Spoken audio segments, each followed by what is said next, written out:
I'm meteorologist Stephanie Roberts. A cold front is coming through our area quite quietly, but it brought deadly severe weather to other parts of the country. We'll look ahead to our forecast tomorrow. Next. Now on News Channel 8. They lit up the night to remember a very young life, a 7-year-old boy who killed himself. Also, my first thought was that his intent was to hit one of the kids. a scary scene on a Bay Area baseball field as an out-of-control minivan takes out a dugout and barrels towards children. Live from the News Center in high definition, this is News Channel 8 on your side at 11. Good evening, everyone. I'm Josh Thomas. Thank you very much for joining us tonight. Now at 11, victims of sexual violence take back the night in the Bay Area. The message they have for others who feel there's no way out. Potential danger in the skies because of what's happening on the ground. The newest problem that has the government taking a serious look at flight controller fatigue. A weak cold front is coming through tonight. I'll tell you what it means for your Sunday coming up.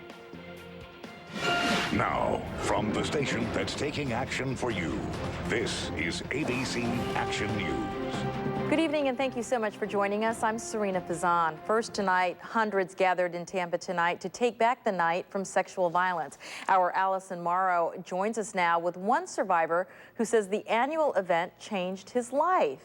Hi, Allison. Good evening, Serena. He says it's because it gave him back his voice, which he is now able to share with others.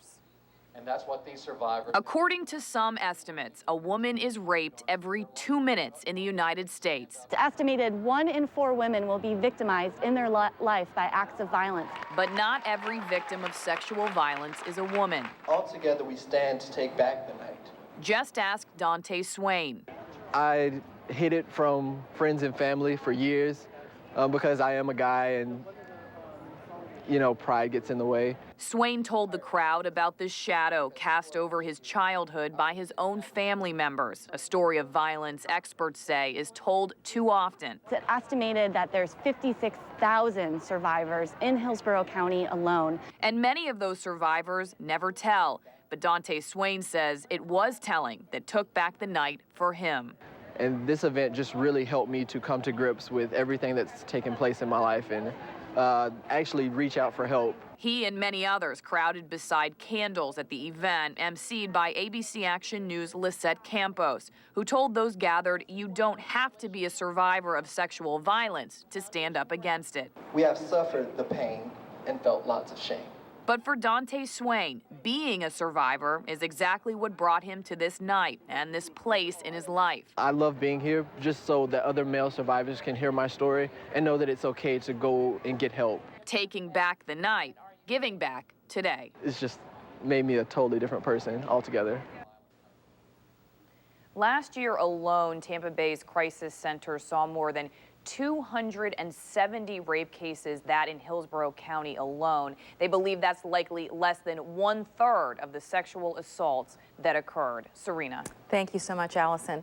The search for a missing boater in Polk County comes to a sad end.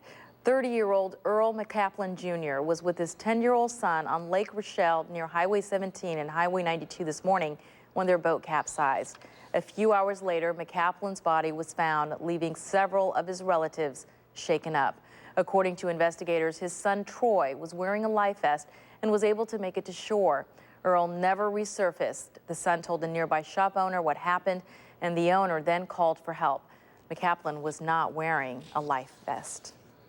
Another boating trip took a tragic turn in Newport Richey today. 4 people were coming back from fishing near Anclote Park when their boat was struck by a wave. 1 man was killed and the other 3 passengers were tossed into the water. A charter boat came by to help the victims. He was holding on to his buddy, who was not moving. He had been underwater. We had performed CPR, and he did not make it. In this case, none of the passengers were wearing life jackets either. Now to Sarasota, where detectives are trying to solve a double murder. Police found two men believed to be in their 20s lying on the ground at Gore and Carver Court. While police are not releasing many details, they say the men were murdered. They made the discovery after responding to a 911 call that came in around 3:30 this morning. If you have any information, you are urged to call the Sarasota Police Department. That phone number is 941-954-7025. Tonight, two women are under arrest after being accused of selling prescription drugs out of one of their homes. Sherry Garrett was taken into custody along with Jennifer Kopsel yesterday. Polk County deputies say Garrett sold hydrocodone right out of her home. Deputies also recovered hundreds of pills and several guns. Garrett is charged with trafficking, while Kopsel is charged with conspiracy. Tonight, a deadly storm that tore through the south is making its way north, causing more death and destruction. Emergency officials say several people were killed in North Carolina when storms flattened businesses and homes in Raleigh. Many survivors are now homeless, but grateful to be alive. In Georgia, high wind and heavy rain sent this utility pole crashing into an SUV. Across the region, falling trees knocked down power lines. This one sizzled in a puddle. This Oklahoma family escaped injury when high winds destroyed their mobile home. I jumped and then it started rolling, and then I was landing inside his arms. They are cleaning up in tiny Tushka, Oklahoma. The scars of a tornado's fury visible everywhere. Two people died when a twister blasted a path through the town's two main streets. This is what sent residents reeling Friday. A split-second decision saved this man and his family. I don't know, just had a feeling, just better go. They took refuge in an underground shelter. When they emerged, well, my house was there, and then all of my belongings are over here. The tornado had taken everything but their lives. A band of deadly storms swirled through the South and the Midwest Friday. This one tore across Jackson, Mississippi, toppling power lines and blowing out transformers. Arkansas got the worst, with at least 7 dead, including a man and his daughter killed by a tree that struck their mobile home. In Mississippi, violent winds left cars crumpled in heaps on the highway and drove a 2x4 right through the windshield of this pickup truck. And then listen to what happened to this man. I thought I was going to die. Judging from the remains of his house, he nearly did. I knew it was go with them, but the house settled back to the ground, and that's when I got out. Like so many others, he must now try to put his life back together. So are these ruthless storms having an impact on our weather? Let's check in with meteorologist Stephanie Roberts, who's in tonight for Wayne. Steph, it certainly has been a warm start to the weekend. It certainly has, and we actually have the same cool front that caused all this severe weather in the Carolinas working its way through our area tonight. But wow, what a different picture. You can see that we have no rain out there, no severe weather, no storms expected, and other than some very breezy conditions, I don't think you're going to even know that the front is passing through. But I think you'll know it tomorrow morning. Temperatures will be a bit cooler and a bit more comfortable. So outside tonight, we do have breezy and warm conditions. It's been a very mild night all across the area. Lots of events in downtown Tampa and a warm and humid night with west to southwesterly breezes. 76 right now and partly cloudy skies. It will be a little bit cooler tomorrow morning, but we're going to watch for a little bit of fog, especially in interior areas. Outback Pro-Am continues tomorrow morning at TPC, but not nearly as steamy tomorrow afternoon.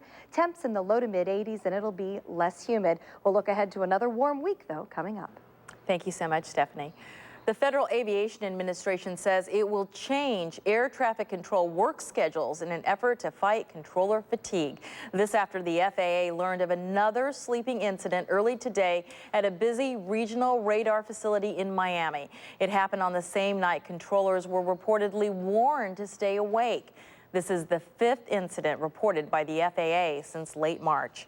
If you are planning to take an Amtrak train tomorrow, you may want to get your tickets right now. That's because the rail company is upgrading its ticketing and its reservations. It is expected to go offline beginning at 3 a.m.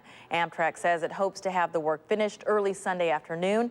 The rail service says ticket agents will be on duty Sunday to help customers at stations where there are ticket windows. He has not announced his candidacy, but billionaire Donald Trump is beginning to sound a lot like a presidential candidate. The New York billionaire spoke at a Tea Party rally in Boca Raton today. He repeatedly brought up the issue of President Barack Obama's birth certificate. According to the certificate, Obama was born in Hawaii. Speculation rumored he was actually born overseas, which would make him ineligible for president.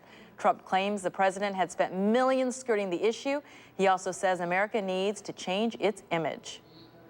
Whether we like it or not, and we don't like it, the world is laughing at us. They're laughing at our leaders. They're taking advantage of us, and it's a disgrace. Trump says he'll make a decision about running for the White House before June. A gas station attendant gets a lot more than he bargains for when he tries to stop a thief. How he was nearly killed in the process, coming up.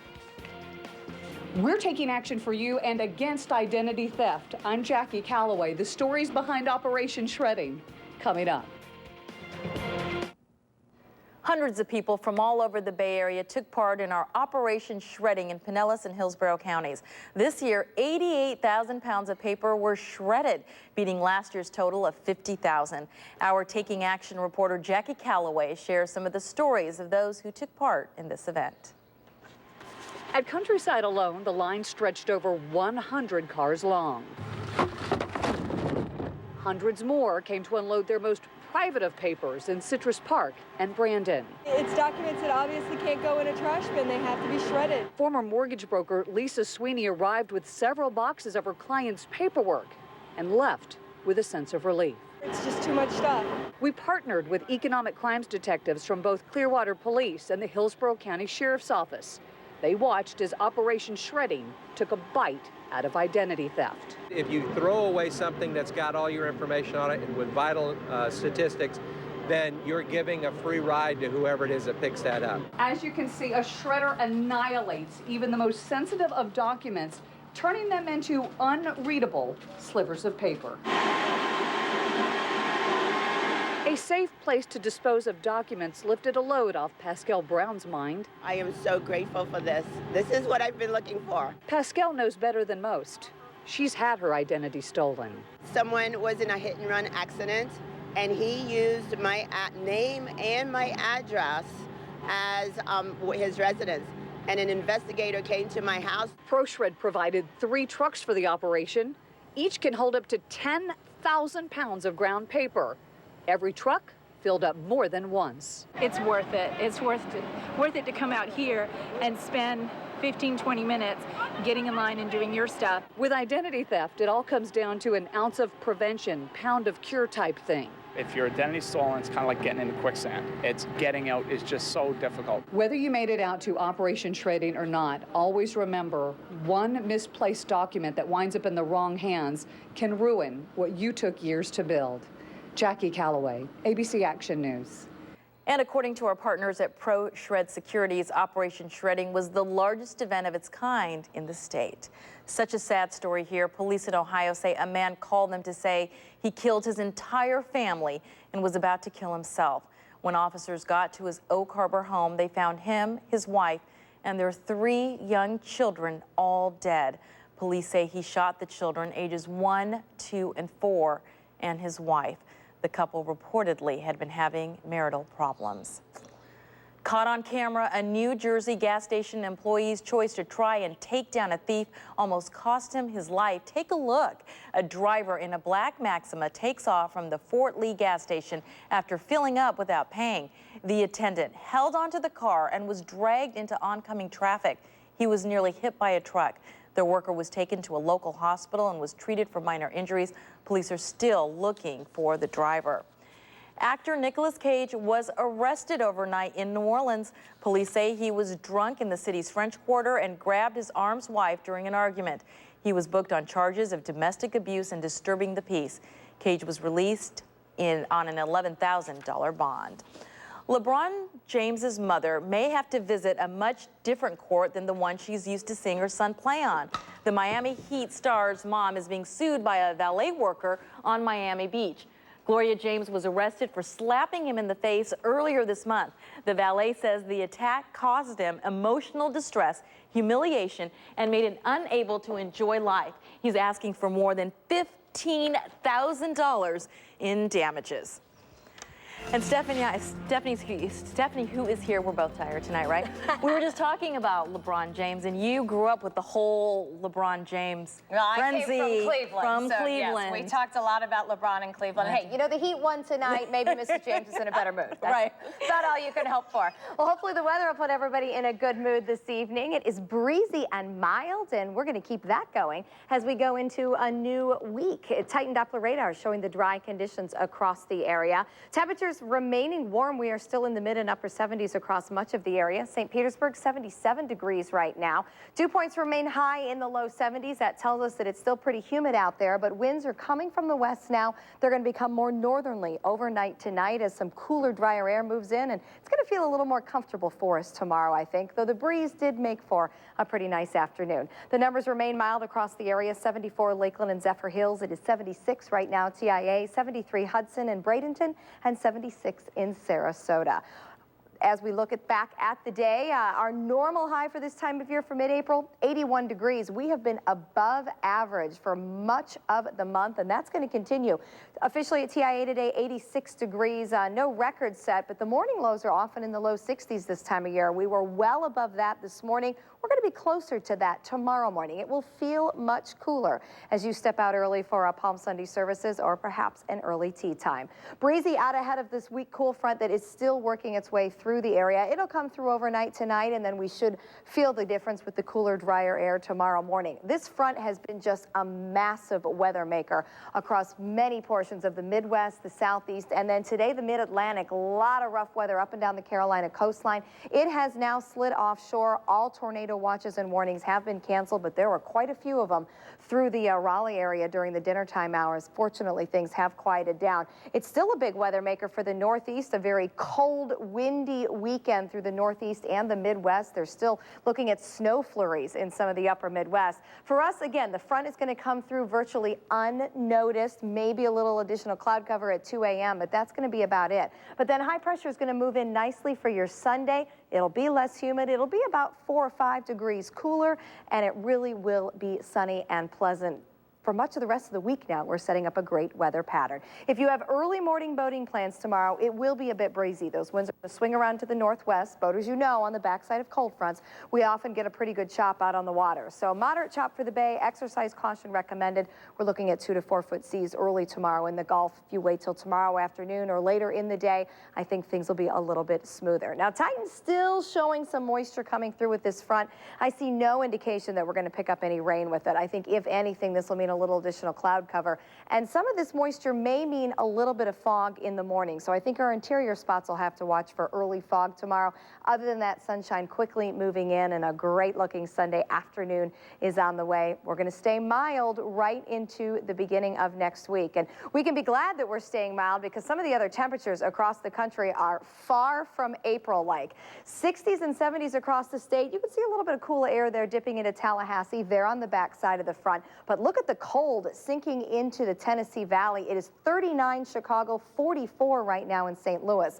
This is the time of year where the cold air usually does not get dragged down all the way into our area, and it's not going to happen. There's still plenty of mild air across the northern Gulf Coast. That's going to stay in our area.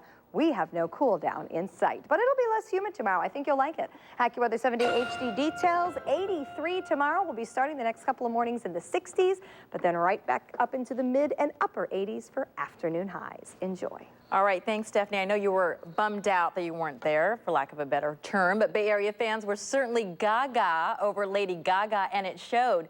Some people donned their best Gaga gear outside the St. Pete Times Forum tonight.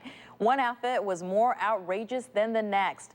Lady Gaga was spotted at Disney's Magic Kingdom today before performing in Tampa tonight.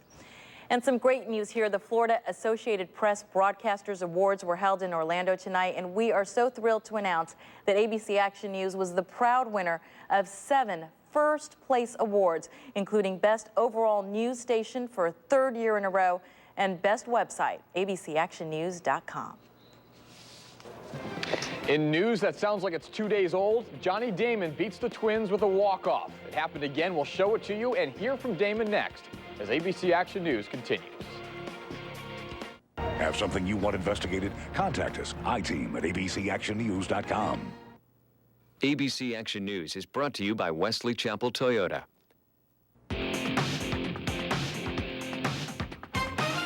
Good evening, I'm Andrew Luria. A week ago, the Rays were one of the coldest teams in baseball. Fast forward to today, and they're one of the hottest. Make it 5 straight wins after another come-from-behind victory tonight. Rays were down 3-1 going into the 8th inning. Now, this team has not gotten off to good starts most of the year, but they're finishing awfully strong, that's for sure.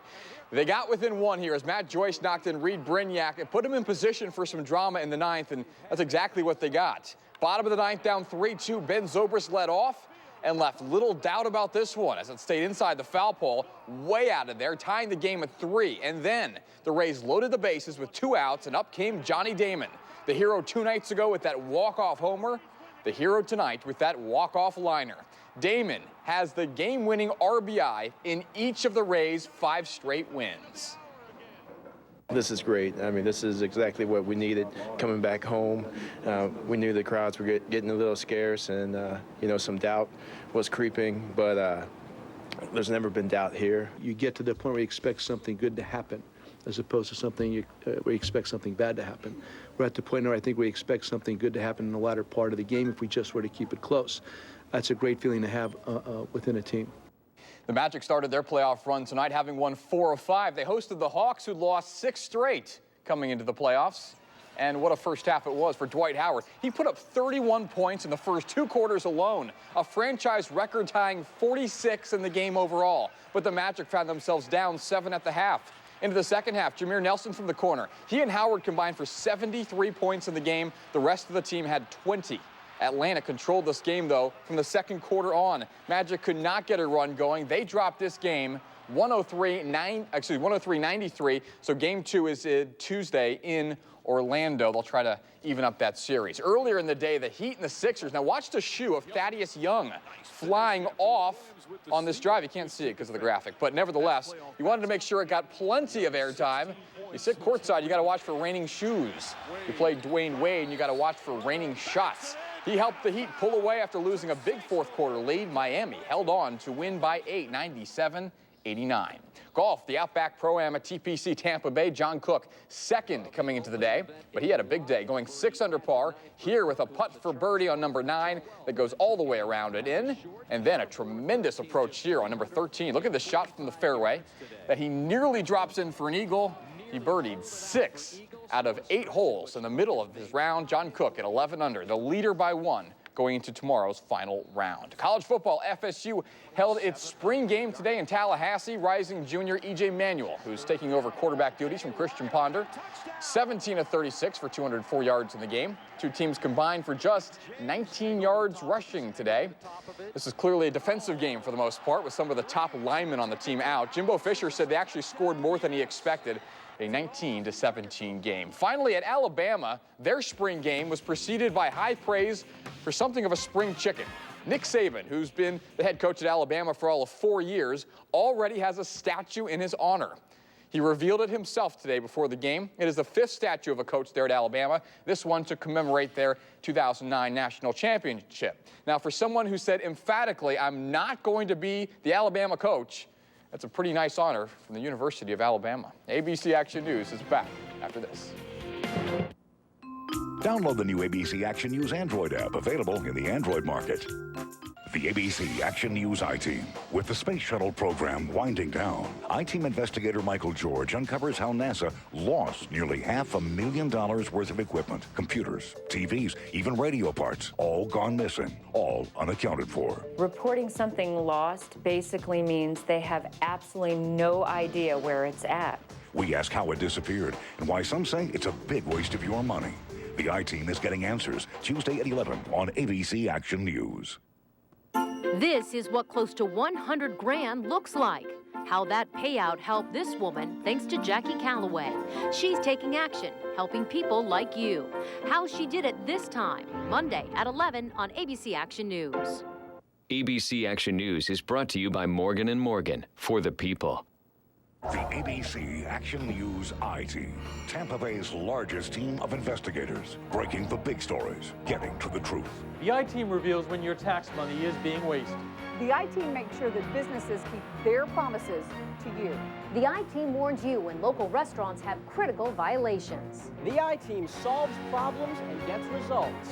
More investigations that make a difference. More investigators taking action for you. Only on ABC Action News. We're going to have another great looking day for tomorrow. A little bit less humid, a little cooler tomorrow morning, but warm and sunny in the afternoon in the mid 80s. And we're going to keep it in the mid and upper 80s right through the week. It's going to be hard to find any rain this week. All right, thank you so much, Stephanie, and thank you for choosing ABC Action News. The news continues now on abcactionnews.com. Thank you for choosing ABC Action News. Honored to be chosen by the Associated Press as Florida's best news operation 2 years in a row.